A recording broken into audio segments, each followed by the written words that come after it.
Hello everyone and welcome back to Bacon. Also, welcome back to Cinderella Phenomenon. We're getting into chapter 4 now. It has been more than a week since Rod and I returned to the margin. He has been avoiding me ever since that day. Not that we have much cause to be around each other nowadays. I am constantly on my feet preparing for Emmeline's ball. This is ridiculous.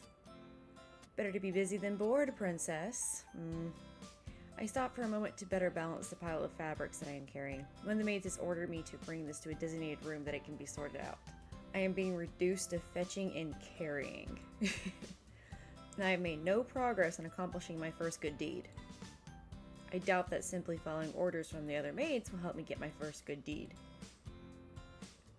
I feel a shuffling in my pocket and then notice Delora peeking her porcelain face out. Better to obey than disobey, at least. You're not going to get a good deed being stubborn. Anyway, you've got to go put yourself out there a bit more, princess. You can't just do whatever is convenient for you. That's not good. Delora has been no help at all. Wait, I recognize this place. Isn't this where your room is? Oh? Oh, her room. I hadn't thought about it, but her room. What would have happened to her room? I stop in front of the door to my old bedroom. Ever since I came here, I've been ignoring this room, not wanting to see what the king did to it during my absence. Do you not want to go in? Why should I? It's not as if it is my room anymore. Oh, you're no fun. Aren't you curious about how it's changed? Delora? This is pretty insensitive. Like, hey, let's go check out your bedroom that he's probably turned into a storeroom or something. Hey, hey, hey. I would be lying if I said that I wasn't. I guess a little peek would not hurt. Oh! I step into the room and close the door behind me. It is like stepping into the past. The room is exactly as I left it. It seems completely untouched. I thought Delora was just messing with her again. So he left the bedroom alone? Like, did they forget that it's here, maybe? Moments later, Delora is standing before me in her human form. It looks like someone's been dusting in here. Strange, considering no one should remember who this room even belongs to. Maybe Fritz? I glance around, eyes wide. Everything looks the same. I put the fabrics that I am carrying down on my bed and make my way to the shelf where my dolls are displayed. My eyes pause on a specific doll. Ah, the creepiest one. Delicious. This one was not here before. Delora raises an eyebrow. Maybe you just don't remember that one because she wasn't very memorable? You do have a lot of dolls after all. No, I know each of my dolls by name. This one is definitely new. She looks very similar to the dolls I saw at Viorica's shop. Viorica's shop. Okay. Viorica's shop. I quickly turn at the sound of the doorknob. My eyes move to Delora, but she has already turned into a doll and tucked herself into a corner of the shelf with the rest of my dolls. Emmeline stands in the doorway, eyeing me curiously. Lucette, what are you doing here? I made a mistake. I thought I was supposed to bring these fabrics here. I hope she does not see through my lie. Emmeline shakes her head, smiling. It is not your fault, Lucette. You're still getting used to the palace and its many rooms. I got lost here all the time when I first arrived, too. This room is interesting, though. Father expressly ordered that it be kept clean but otherwise undisturbed. Why would he say that? That's what I want to know. Does he... Oh, because if he remembers her after all... No? He's not supposed to be able to remember her. He won't say why, but apparently this room is very special to him. Maybe it belonged to someone he cherished. Cherished? What a joke. Still, I cannot help but feel hope at her suggestion. I don't think Father would like either of us being in here. We should leave soon. I only came here to put a ribbon on one of the dolls. One of the dolls? Yes, I've put one of my dolls here. She walks past me to pick up the doll I did not recognize. I bought this. I know Emmeline always visited Viorica, but I did not think she liked dolls. She always preferred receiving and buying books. Why does she have this doll? Do you like dolls? Well, I mean, I don't mind them, but I don't usually buy them for myself, no. So why did you buy this one? Emmeline looks at the doll with a sad smile and shakes her head. I'm not sure. I bought it as a gift, I remember that much. I was going to give it to someone who liked dolls, someone I wanted to befriend. I don't know why, but it feels right to leave the doll here until I can remember whom I was meant to give her to. Emmeline is silent for a moment before she turns to me with a bright smile. I know you have a delivery to make, but could you come with me to the palace entrance first? Mother is still busy talking with the cooks so the fabrics can wait.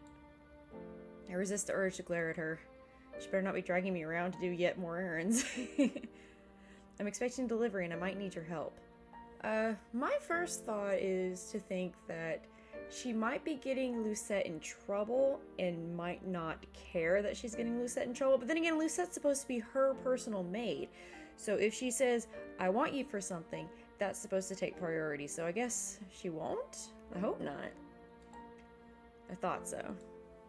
I have no choice but to nod. Of course. I begrudgingly follow Emmeline towards the entrance, and there I see the delivery carriage. A familiar person stands beside it. Viorica! Emmeline pulls Viorica into a tight hug. I turn my attention away to glare at the number of boxes at the back of the carriage. I still don't know if I'm saying her name right. There's Viorica, Viorica. Which one's... I guess somebody just give me what you prefer that sounds less irritating to your ears, and I'll just use that one because I'm not sure what the proper pronunciation is. I will no doubt have to carry them inside. How are the preparations for the ball coming? Emmeline's smile seems forced at first, but then eases into something softer. It's going well, I suppose. How about the wedding? Decima and I have finalized the date. It'll be 2 days after your ball. I can't wait to see you in your wedding dress. These two always talk so much when they get together. I ignore their chatter as I walk up to the carriage to observe the boxes piled inside. What is in the boxes? Oh! Viorica reaches out to grab one. She hands it to me. I am helping with the ball decorations. I came with part of the order today. Part of it? Careful, it's a bit heavy. I take the box from her hands and nearly stumble. This is heavy. She just warned you. Emmeline should have the male servants do this. Queen Ophelia placed quite a large order. I brought the more fragile decorations first. Oh, the glass bottles and vases? I grit my teeth as I shift the box in my arms in an attempt to make it easier to hold. I thought you worked at a toy shop. Yes, but we also have aisles dedicated specifically to party decorations. What kind of toy shop is that? Lucette, will you be alright? I feel annoyance simmer within me. I'm obviously not alright. Emmeline reaches out to help me with the box, but she is too late. I have only taken one step forward. The box slides and I stumble. I manage to cradle it in my arms, but its weight is too much for me. Before I hit the ground, I feel strong arms around my waist, pulling me back upright. The box is taken from me. Hello? Hello? My heart and mind are racing, and for a moment I cannot comprehend what has just happened. Are you alright? Rod? I glance to the side and am shocked to see Rod standing there. So am I! The expression on his face gives nothing away, but with our close distance I can see some flicker of emotion in his bright eyes. Concern? I am... Lucette? I'm so sorry, are you okay? Rod pushes me and I stumble forward, almost tripping on the ground. He raises an eyebrow at me. Know your limits, Lucette. I glare at him as anger begins to bubble up in my chest. Boy! Alright, my first instinct is to tell him off, but I don't think I'm allowed to. I'm gonna stay silent. I clench my fist and take a deep breath to try and calm myself. I will not stoop to his level. He is the one being cruel here, not me. You shouldn't have stubbornly tried to carry something that was too heavy for you. I will not take responsibility if you get hurt. Rod, you shouldn't be angry with her for trying to help me. It was my fault for giving her something so heavy. Viorica, what are you doing here? Rod's voice is still cold. Viorica looks startled by his tone. I only came to deliver some of the decorations for the ball. And you thought Emily and her maid could carry these things on their own? Rod, this is not her fault. I am the one who chose to bring Lucette with me. I underestimated the size of the delivery. Viorica was just delivering the supplies. At least she admits her mistakes. I never thought Rod would be so stubborn. Emmeline's expression softens as she looks at her brother. She looks sad. Rod ignores her and picks up the box that I had been carrying. He begins to walk away before he suddenly stops and glances back at me. Come on. Rod? We're going to call some servants to carry these boxes in. He turns around and begins to walk away. I am Emmeline's personal maid, not his. I glance at Emmeline, who nods her head. I really am so sorry. Thank you for helping my brother, Lucette. I curtsy ever so slightly before running after Rod. Rod, wait. He picks up his pace as if trying to lose me. I turned the corner and barely stopped myself before running into Rod's back. What now? Why are you so angry at me today? I have barely even spoken to you. Your mere presence is enough to darken my mood. Oh well, I glare at him and cross my arms. Funny, you call me cruel, but right now you're worse than I ever was. Tell him! I don't need someone who hasn't even managed a single good deed to lecture me. I have to try very hard to resist the urge to slap him. You were supposed to help me get a good deed. As I said before, I never agreed to this. That is true. I still refuse to help you. She is kind of deciding for him he was supposed to help when he's already made it clear he's not going to. But I still like her idea of trying to help out around the palace, being closer to her family, things like that. I agree with that part. I would have taken that road too, personally, just to be home, you know? Rod starts walking again, and I hurry after him. I cannot help but recall how cold he was with Viorica earlier. I thought they were friends, but he treated her like this at the toy shop too. Why were you so angry with Viorica? I like Viorica better. Why were you so angry with Viorica earlier? No reason. I raise an eyebrow when Rod quickly answers the question. Then you were cold for no reason. You have such a princely disposition. Rod frowns, but he has no rebuttal for my words.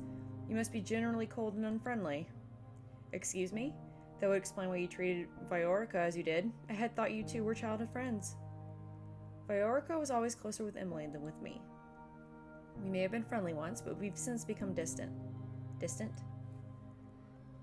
It is none of your business.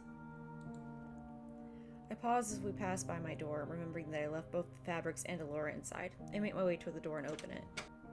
What are you doing? None of your business. Oh. Enjoyed your field trip? I frown when I see her sitting on my bed in human form. What would you have done if it wasn't me? Us witches have a sense for these things. Delora? Rod slowly enters the room. It's nice to see you here, Lady Delora. No, Sebby. Nice to see you too, little Sebby. I keep forgetting that the bunny... Why are you here? Delora shrugs as she inspects her nails. I thought I would help the princess here since someone doesn't seem very willing. Rod furrows his brows at her. I didn't... Yes, I know, you didn't sign up for this. But do you really think you have a choice, Rod? Delora looks at Rod pointedly. You know the consequences if this fails. Rod looks away, expression conflicted. Consequences? What are you talking about? Consequences for not helping me with my curse? Does he already know? That's right. The last route, it was a not something we've held from you. It's a everyone already knew this but you situation. It's something that Karma actually said in the last route. Everyone knows but Lucette. And he still acted like that. Oh. Rod sighs heavily before turning back to Delora. He does not pay attention to me. I am not the right person for this. Doesn't matter what you think. The princess thought you were, so suck it up and do your job. I kind of don't agree with this. Just because the princess chose him doesn't mean he should be forced to, even knowing the consequences. Because just like there were so many things going on with Lucette that I didn't agree with because it made her uncomfortable, because it put her in a position that was unfair. It's the same thing for Rod. I instantly flip. I feel sorry for Rod now because he's being forced into something he's clearly not comfortable with, but I still don't agree with his behavior before, but I also still don't agree that he should be forced to do something he's just not okay with. Even if I feel like the reason why he's not okay with this is pretty petty. Rod is silent for a few moments before he finally faces me, looking resigned. I will help you then, but don't expect me to change my opinion of you. I shrug at him. It's not like I was expecting you to in the first place. Delora grins with clear triumph. Good talk. What are you, a football coach? Rod sighs. In order to achieve your good deeds, you're going to need to mend what you broke before. I already know what he's going to say. My sister has always wanted to be your friend, so you must do just that. Show her kindness, and you may be able to get your first good deed through her. Show her kindness, huh? I don't know, I'm kind of allergic to that Laura decides to stay in my room for the time being, saying that she believes Rod will be able to help me from now on. Later, I make my way to the dining room with the fabrics and see Emmeline and Ophelia inside. Lucette! Oh, I see you have the fabric. Thank you. Ophelia takes the topmost sample of fabric and begins to inspect it as Emmeline walks up to me. Where's Rod? He returned to his studies. Oh, right. He has history lessons today, and I am yet to finish my history homework, which is due tomorrow. As Emmeline muses aloud, I ponder what Rod told me earlier. I must become Emmeline's friend, but is that really a good deed? I hope Rod didn't send the servants out before he went back to his room. I wanted to tell him that Viorica and I had already called on guards to bring the boxes inside. Maybe he decided to start his lessons earlier so that he could make your dance lesson this evening. Dance lesson? Father wanted to hire the best dance instructor in Angiel, but I honestly feel more comfortable with Rod teaching me. He's a good dancer, so Father has allowed it. That is a surprise. I did not know Rod could dance. He used to prefer singing, but then Ophelia trails off. I know that she is talking about the fairy tale curse, but I do not expect her to divulge such information to a maid like myself. That's pretty cute that he used to like singing. Oh, like the Little Mermaid. Oh, I love how all these little tiny things fit together. He's decided to focus on his dancing for the past few months. Ophelia glances down at the fabrics and looks up and smiles at me. Lucette, would you mind helping me with this? I obediently walk over to the fabrics Ophelia wants me to look through. They are apparently samples for the tablecloth that will be used during the ball. This is going to be a long day. Rod comes home immediately to the throne room after his history lesson to start on his dance lessons with Emmeline. I am only standing here because it is my responsibility as her personal maid to watch over her as she practices. I watch as she steps out of rhythm and Rod sighs at her. You're doing it wrong. That's the 10th time. Sorry.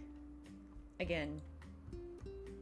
They start from the beginning and I am unable to stifle my own sigh when Emily messes up the same step again. This would make the 11th time.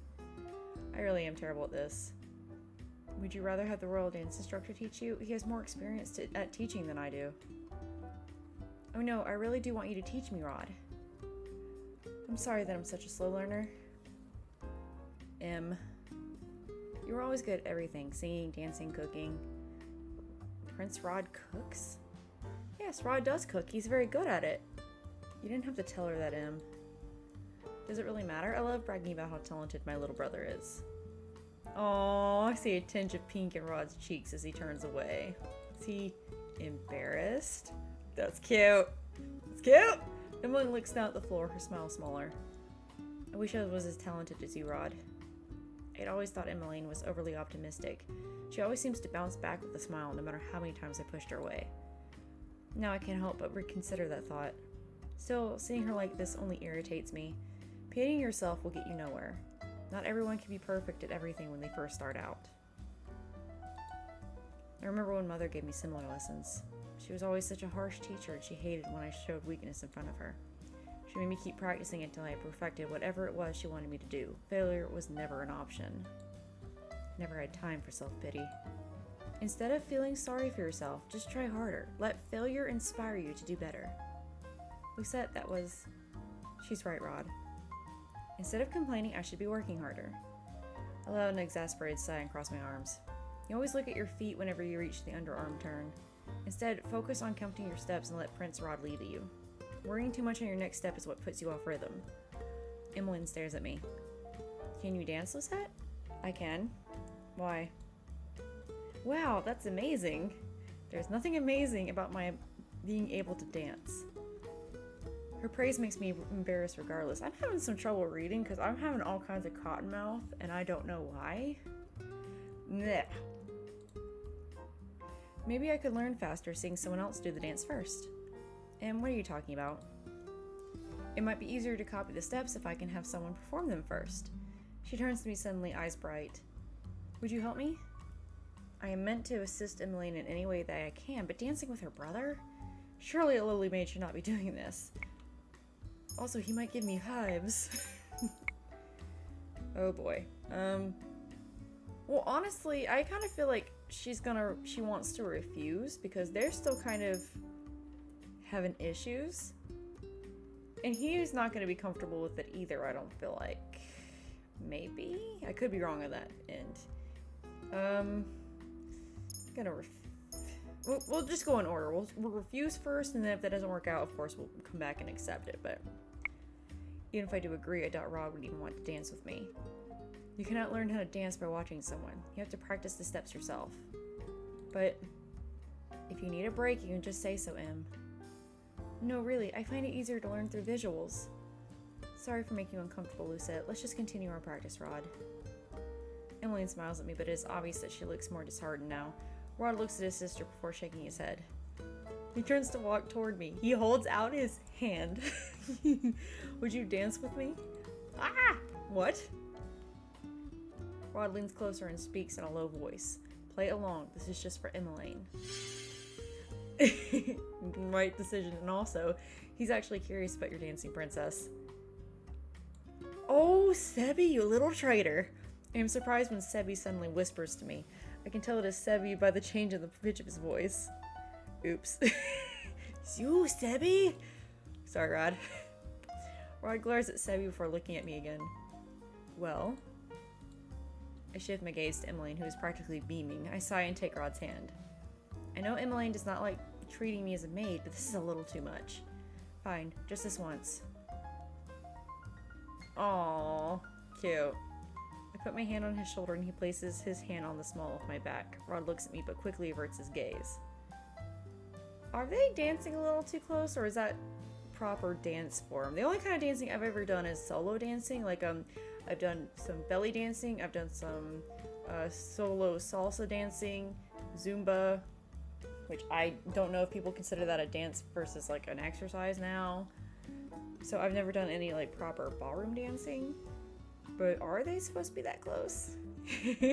Not that I'm complaining, I'm genuinely just curious. I mean, they're supposed to be they're still kind of uncomfortable with each other, so I can't imagine that they would do that on purpose. Yet. Is something wrong? Uh-oh. I didn't think I would ever have to dance with you is all. Neither did I. Rod looks at me again. This time he has an uncomfortable scowl on his face. He is not the only uncomfortable one here.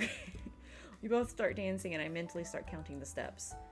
It has been a long time since I last danced with anyone, but the steps come to me naturally. The dance is rather simple. While Rod and I move stiffly, I cannot help but notice his careful footwork. I realize that Rod really is a pretty decent dancer.